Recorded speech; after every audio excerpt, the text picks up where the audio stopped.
Fine ಕೂಡ 5 ಲಕ್ಷ ಮಾಡಿದ್ದಾರೆ.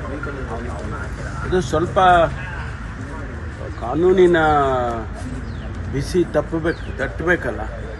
ಸುಮ್ಮನೆ ಒಂದು ಕಾಟಾಚಾರಕ್ಕೇನೋ ಒಂದು ಕಾನೂನು ಮಾಡಿದರೆ ಅದು ನಿಲ್ಲೋದಿಲ್ಲ ಇಂತಹ ಘಟನೆಗಳು ಅಂತೇಳಿ ಸ್ವಲ್ಪ ಫೈನ್ ಆಗಲಿ ಅಥವಾ ಈ ಇಂಪ್ರಿಸನ್ಮೆಂಟ್ ಆಗಲಿ ಸ್ವಲ್ಪ ಜಾಸ್ತಿ ಮಾಡಿದ್ದಾರೆ.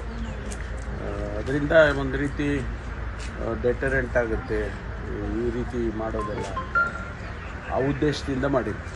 ನಾವು ಫಸ್ಟ್ ಡ್ರಾಫ್ಟ್ ಮಾಡಿದಾಗ ಇದನ್ನು ನಾವು ಚರ್ಚೆ ಮಾಡಿದೋ, ಒಂದು ವೇಳೆ MFIಗಳು ಕೋರ್ಟಿಗೆ ಏನಾದರೂ ಹೋಗ್ಬೋದು ಅಂತೇಳಿ, ಅದಕ್ಕೆ ಎಲ್ಲ ರೀತಿಯ ಪ್ರಿಕಾಷನ್ಸ್ ತೊಗೊಳ್ಬೇಕು ಅಂತೇಳಿ ಮುಖ್ಯಮಂತ್ರಿಗಳು ಲಾ ಡಿಪಾರ್ಟ್ಮೆಂಟಿಗೆ ಸೂಚನೆಯನ್ನು ಕೊಟ್ಟಿದ್ದರು. ಅದಕ್ಕೆ 1-2 ದಿವಸ ತಡ ಆಗಿದೆ. ಈಗ ಅದೆಲ್ಲವನ್ನು ಕೂಡ ಗಮನದಲ್ಲಿ ಇಟ್ಕೊಂಡೇ ಈಗ ಡ್ರಾಫ್ಟ್ ಬಂದಿರ್ತದೆ. ಮತಾಂತರದ್ದು ಹಿಂದೆ ಮಸೂದೆ 21ರಲ್ಲಿ ತಂದಿದ್ದಲ್ಲ, ಅದಕ್ಕೆ ವಿತ್ಡ್ರಾ ಮಾಡೋದಕ್ಕೆಲ್ಲ ಚೆನ್ನಾಗಿತ್ತು. ಅದು ಯಾವ ಸ್ಟೇಜಲ್ಲಿದೆ ಅಂತೇಳಿ ಲಾ ಡಿಪಾರ್ಟ್ಮೆಂಟಲ್ಲೇ ನೋಡಬೇಕು. ನಮ್ಮಲ್ಲಿ ಕಂಪ್ಲೇಂಟ್ಸ್ ಬಂದರೆ ಅಥವಾ